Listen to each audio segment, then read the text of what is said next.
అంటోంది. ఇవాళ్టితో ముగియబోతోంది హెచ్ఎండిఏ మాజీ director Shiva Balakrishna ACB custody. బాలకృష్ణను మొత్తం 8 రోజుల పాటు కస్టడీకి ఇచ్చింది ఏసీబీ కోర్టు. ఇప్పటి వరకు 7 రోజుల పాటు ఇంట్రాగేట్ చేశారు అధికారులు. హెచ్ఎండిఏ నుంచి ఫైల్స్ తెప్పించుకుని మరీ ప్రశ్నించారు ఏసీబీ అధికారులు. 50 ప్రాపర్టీ డాక్యుమెంట్లు, 45 ప్రశ్నలతో ఇంట్రాగేట్ చేశారు. కస్టడీ ముగిసాక మళ్లీ చెంచులగూడ జైలుకు బాలకృష్ణను తరలించారు.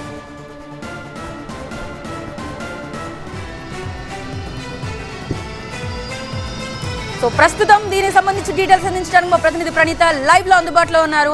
ప్రణీత, ఏకంగా హెచ్ఎండిఏ మాజీ డైరెక్టర్ శివ బాలకృష్ణ 8 రోజుల పాటు ప్రశ్నించిన తర్వాత ఏం తెలిసారు?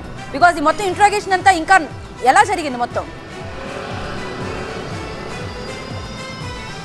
ఈ 8 days పాటు కూడా శివ బాలకృష్ణ ఇంట్లో లభ్యమైనటువంటి డాక్యుమెంట్స్ కావచ్చు, ఆయన హెచ్ఎండిఏ అట్లాగే రెరా దాంట్లో కీలక పదవుల్లో నిర్వహించేటువంటి బాధితుల సమయంలో అనేక బిల్డింగ్స్కి ఇచ్చినటువంటి అనుమతులు, కొంతమంది బిల్డర్స్తో ఆయనకున్నటువంటి సంబంధాలు, వీటన్నిటిపైన కూడా 8 days కస్టడీలో ఏసీబీ అధికారులు అత్యంత కీలక సమాచారాన్ని సేకరించారు. దీంతో పాటు ఈయనకు బినామీగా వ్యవహరించినటువంటి ఈయన తమ్ముడు శివ బాలకృష్ణ సోదరుడు శివ నవీన్ కుమార్ను నిన్న రాత్రి ఏసీబీ అధికారులు అరెస్ట్ చేశారు.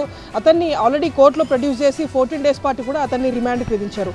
సో ప్రజెంట్ శివ బాలకృష్ణ సంపాదించినటువంటి ఆస్తులన్నీ కూడా వారి కుటుంబ సభ్యుల పేరు మీద రిజిస్టర్ చేయించాడు. వాళ్ళ తమ్ముడు నవీన్ కుమార్తో పాటు వాళ్ళ తమ్ముడి వైఫ్ అయినటువంటి అరుణ, వీళ్ళ ఇద్దరి పేరు మీదనే సుమారు 21 ప్రాపర్టీస్ని కూడా శివ బాలకృష్ణ రిజిస్టర్ చేసినట్టు ఏసీబీ అధికారులు గుర్తించారు.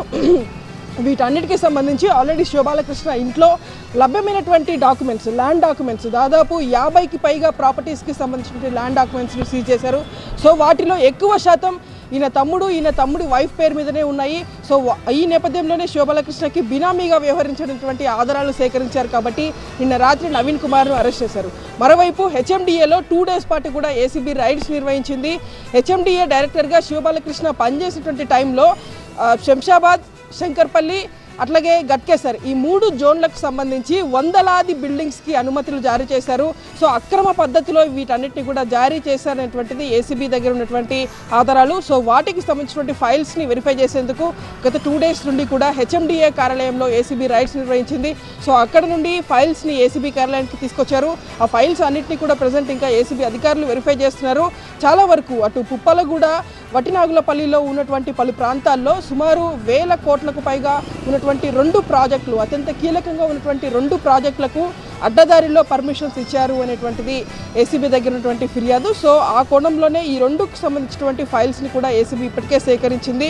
సో వాటిపైన కూడా ప్రస్తుతం ఈరోజు చివరి రోజు కాబట్టి చాలా డెప్త్గా ఏసీబీ ఈ కేసులో ఇన్వెస్టిగేట్ చేస్తుంది. కొంతమంది హెచ్ఎండిఏ అధికారులను బాలకృష్ణ భయభ్రాంతులకు గురి చేసి వారితో అక్రమ పద్ధతిలో సంతకాలు పెట్టించినట్టుగా కూడా నిన్న హెచ్ఎండిఏ అధికారులు కొంతమంది ఏసీబీ అధికారులకు చెప్పినటువంటి పరిస్థితి కూడా ఉంది. అంటే గతంలో హెచ్ఎండిఏ డైరెక్టర్గా 2021 నుండి 23 వరకు పనిచేశారు కాబట్టి ఆ టైంలో పలువురు మంత్రుల పేర్లు చెప్పించి ఫైల్స్ని వాళ్ళ దగ్గరికి పంపించి వెంటనే సంతకం పెట్టాలి, లేని పక్షంలో ఆ మంత్రి తనను టార్గెట్ చేసినటువంటి ఫిర్యాదులు కూడా ఏసీబీ అధికారులకు నిన్న హెచ్ఎండిఏ అధికారులు చెప్పినటువంటి పరిస్థితి కూడా ఉంది. సో అన్నింటినీ కూడా ఏసీబీ అధికారులు ఈరోజు కోర్టుకి సబ్మిట్ చేయనున్నారు.